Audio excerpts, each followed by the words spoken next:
Welcome to Canadian Justice. I'm Christine Van Gyn, and today we're discussing the state of abortion law in Canada.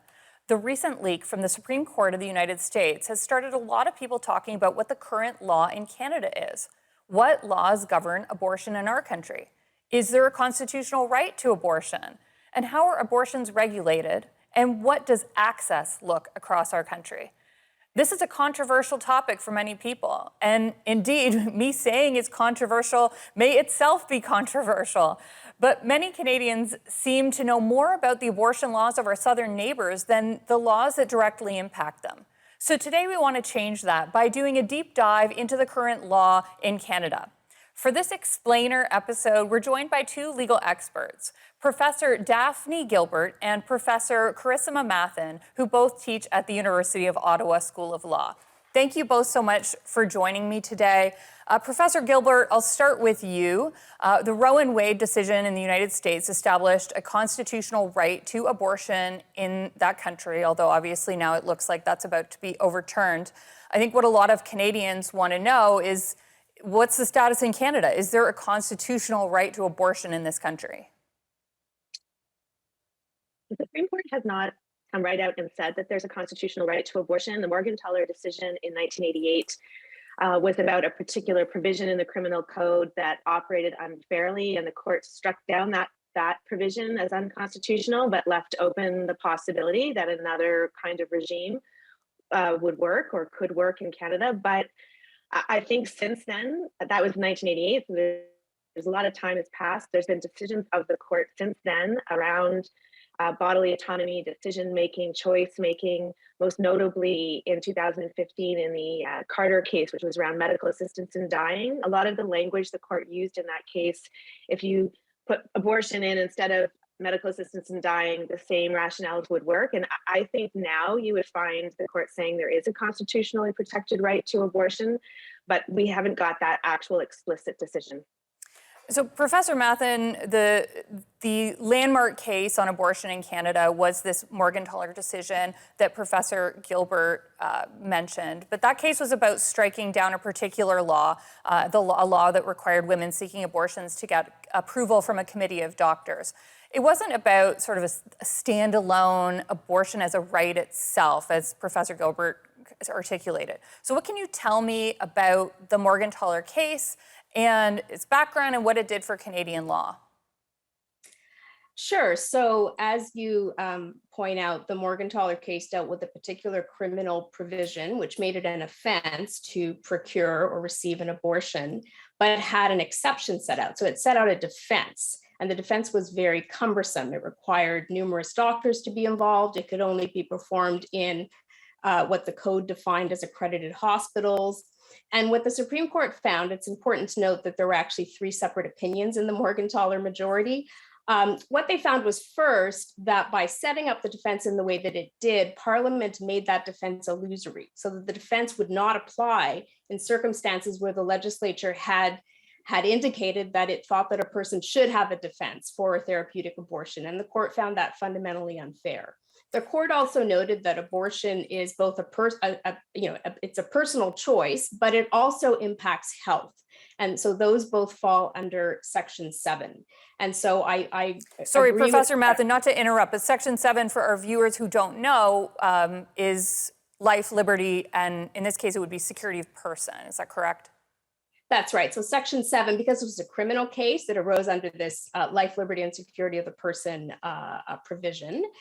There is a very famous other opinion in Morgentaler by the first woman to be appointed to the Supreme Court, Bertha Wilson, and she talked about abortion, particularly, in very powerfully in more equality rights language. And I think that there is a serious equality component as well to abortion as a reproductive issue for women. And I would be very confident that if it came up again before the Supreme Court, you would see multiple charter arguments being made, both around life, liberty, and security of the person and equality. Especially since I think equality, when Morgentaler was decided, the charter was quite new. Is that correct, Professor Gilbert? I think it was 1988, and the charter was only, I think, 3 or 4 years old at that point. The charter came into force in 1982. The equality provision came into force in 1985, so it is considered one of the very early Section 7 decisions, yes. We've got to go to commercial break, but we will be right back to continue this conversation.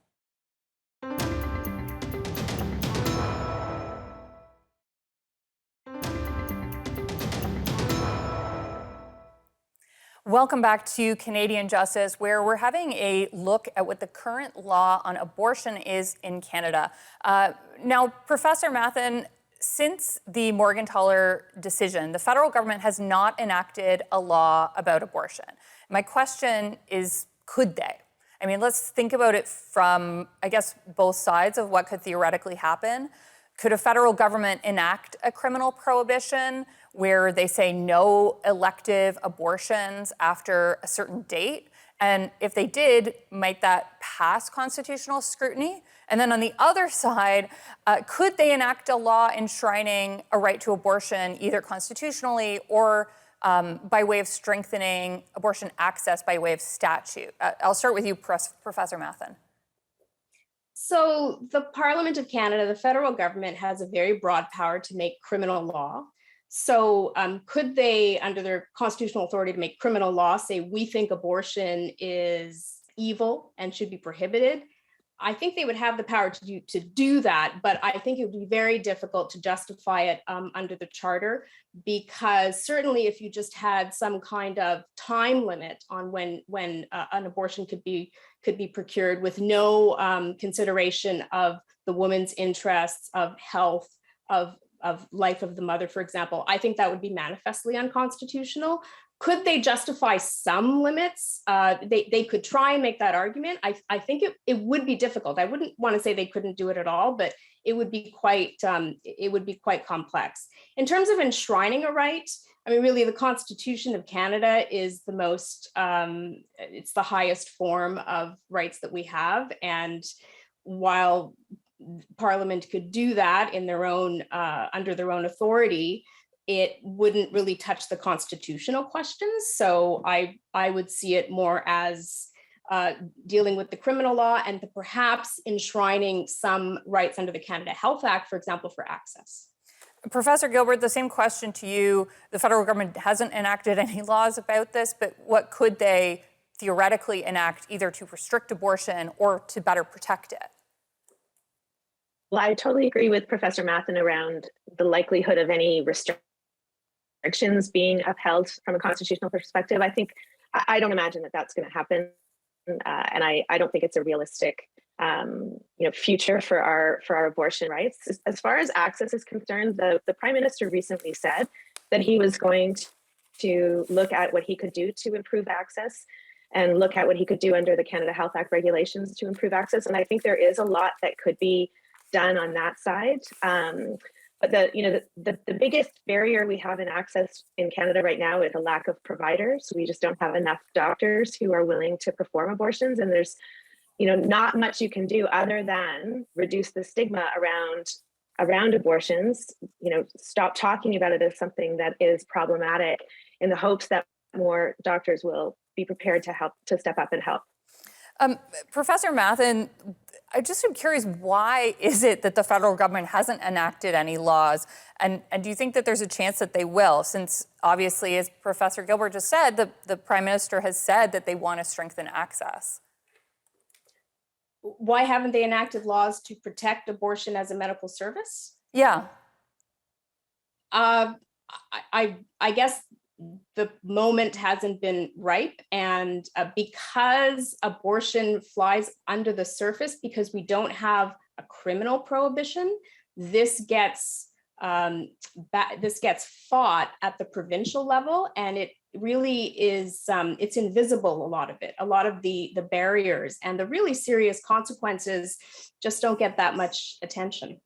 Professor Gilbert, same question. Why do you think there hasn't been to be frank, it's kind of convenient timing, right, for the government to come out and say, the federal government to say now we're going to look at strengthening access to abortion, when it's suddenly a very hot topic as a result of this leaked decision in the United States. I think, over the years, governments have been really reluctant to raise abortion as an issue because it is so divisive and it always causes controversy.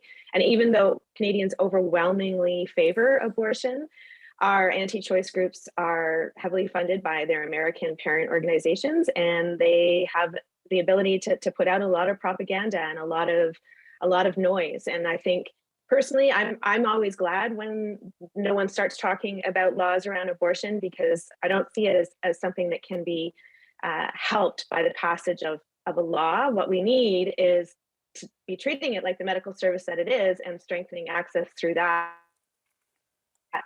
portal. We've got to go to commercial break, but when we come back, I want to talk about it as a medical service, as a provincially regulated healthcare service. We've got to go to break, but we'll be right back.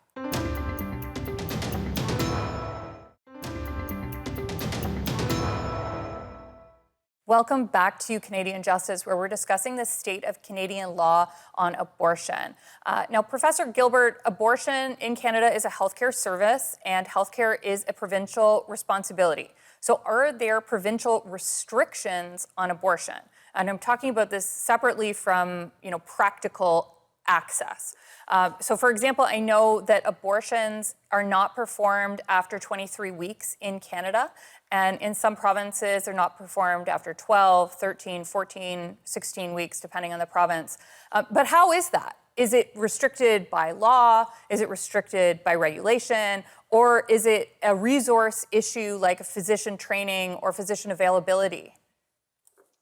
So it's not restricted by law. There are no provincial statutes which set out gestational limits for abortion, but it's a combination of the other things that you've mentioned. It's a combination of the regulatory authorities in the different provinces, practice standards, availability of physicians, the availability of the service in province. There's many provinces in Canada which have many faith-influenced hospitals where abortions are not performed. And so, in those places, the access is dependent upon clinics, and clinics don't usually have the capacity to do much later-term abortions, which are more complicated and really require a hospital setting. And so it's a combination of the regulatory authority of the physicians and the practices that have evolved over the time.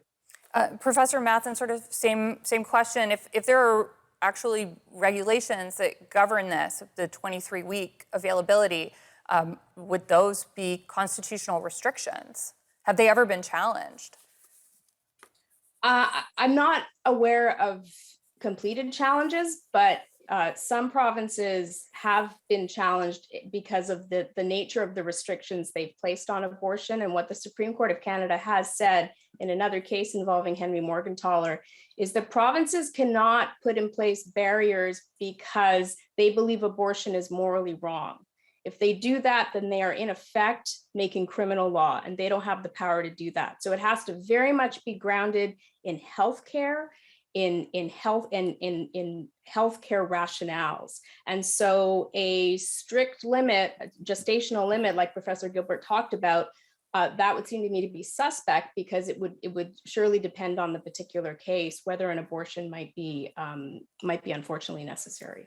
So, Professor Gilbert, if access to abortion in Canada is not in practice available after 23 weeks, or 23 weeks and 6 days, I think is a technical limit.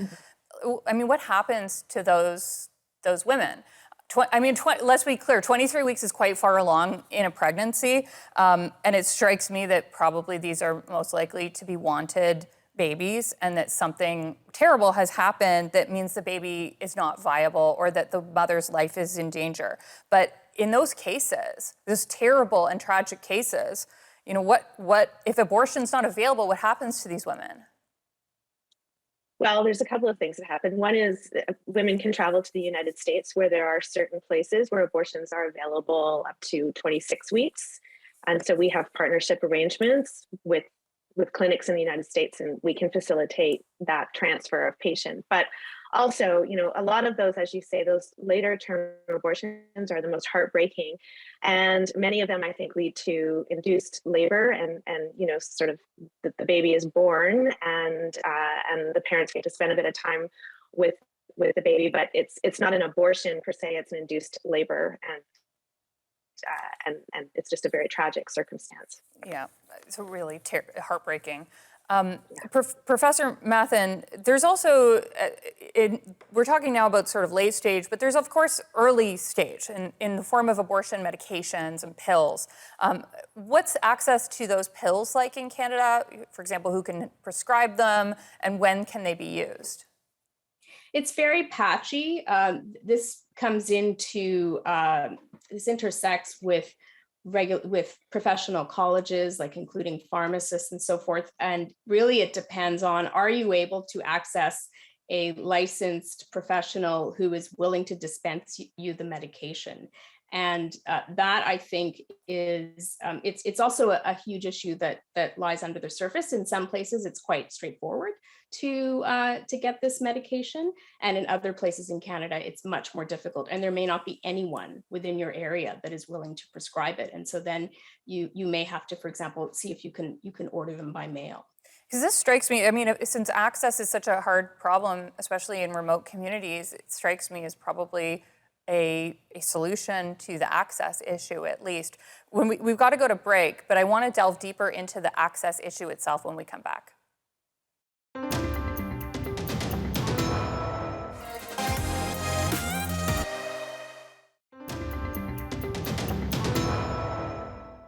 Welcome back to Canadian Justice, where we're discussing the laws on abortion in Canada. Professor Mathen, I want to talk about access to abortion, which, as we've discussed, is really the major restriction in Canada. So what does access look like across Canada? How does it vary? It varies wildly because this all comes down to provincial healthcare regimes. And in some places, there may not be a provider or a hospital or a clinic within hundreds and hundreds of miles. Obviously, Canada is an enormous country, and it's a lot of ground to cover. Also, it's clear that there are some provinces which have had chronic issues, and I would say really are infringing women's right to equal access to healthcare by the ways that they manage their abortion schemes. New Brunswick, and for some time it's since been remediated, but Prince Edward Island also was really notorious, where it was impossible to get an abortion. And so these are ongoing concerns, and I think that these provinces really are not providing women equal access to healthcare. Professor Gilbert, is that unequal access in provinces, is that for any reason other than just, I guess, chronic failures within the healthcare system? I know people wait a really long time for a hip or knee replacement. You can only wait so long for an abortion before it's no longer available. So is there something else going on, or is it just like a funding issue? Oh, it's not just a funding issue. As I said, I mean, a big problem, a big barrier are Catholic-run hospitals that will not perform abortions on site. And many cities in Canada, that's the primary healthcare provider is the Catholic hospital regime. So that's a big barrier that just happens because of religious and conscientious objections. We have conscientious objector physicians, and they stigmatize the service and make it difficult for their colleagues to perform abortions. We have family doctors who don't get the training in medical schools. I lecture every year at our medical school, and it's a 2-week reproductive health unit, and it covers everything from trans care to contraception to, IVF and abortion, and that's it for medical school. So, they're not getting trained. They're not told about the availability of mifenycel, the abortion pill. They're not told that they're allowed to prescribe it. There's just a lot of misinformation and a lot of barriers that are put up because people disapprove, and then they just want to make it difficult. Now, Professor Gilbert, I know that the Canadian Civil Liberties Association, which is a Canadian legal charity, they've brought a legal challenge in New Brunswick because right now that province does not have any abortion clinics at all. So we've got about a minute and a half. What can you tell me about that challenge? So the province of New Brunswick will fund hospital abortions, but they won't fund a clinic abortion, and that makes it very difficult because there's only 2 hospitals in all of New Brunswick. The CCLA brought a public interest standing challenge, and they're arguing that this is a violation of the Canada Health Act. In fact, the federal government penalized New Brunswick last year by over $200,000 were cut from their funding for healthcare because they were not in compliance with the Canada Health Act, which requires that abortions be publicly funded. If you go to the clinic, there's only one clinic in New Brunswick and you have to pay $750 out of pocket. Professor Mathen, sorry, so I guess I was wrong in my question that there are no abortions available. It's just that the scheme you're saying is that you need to pay out of pocket for that, and there have been clawbacks from the federal government because of that. Is that correct? Yeah, there's hospitals can perform abortions, but there's only 2 in the entire province. Okay. So, there's no clinic abortions, which are obviously much more locally accessible. Right. 30 seconds, Professor Mathen, anything you want to add to that? Just that I'm glad to see that there's more discussion of this. I think the federal government has a big stick with the Canada Health Act and its transfers. And while this may create uncomfortable moments, I do think they need to continue to press the provinces. Well, I want to thank you both, Professor Gilbert, Professor Mathen. A really fascinating conversation. I hope that our viewers learned something today. Thanks for joining us. Thank you. Thank you. We've heard today about what the law is in Canada as it relates to abortion. The issue is in the spotlight now because of a decision about to be released from the American Supreme Court. There are no major political parties in Canada discussing restrictions on abortion, although some provinces do have very limited access. The issue is a highly charged and political one, and I hope that today we were able to cut through some of that so you could learn about the state of the law as it truly is. Thanks for watching, and remember, a freer Canada starts with you.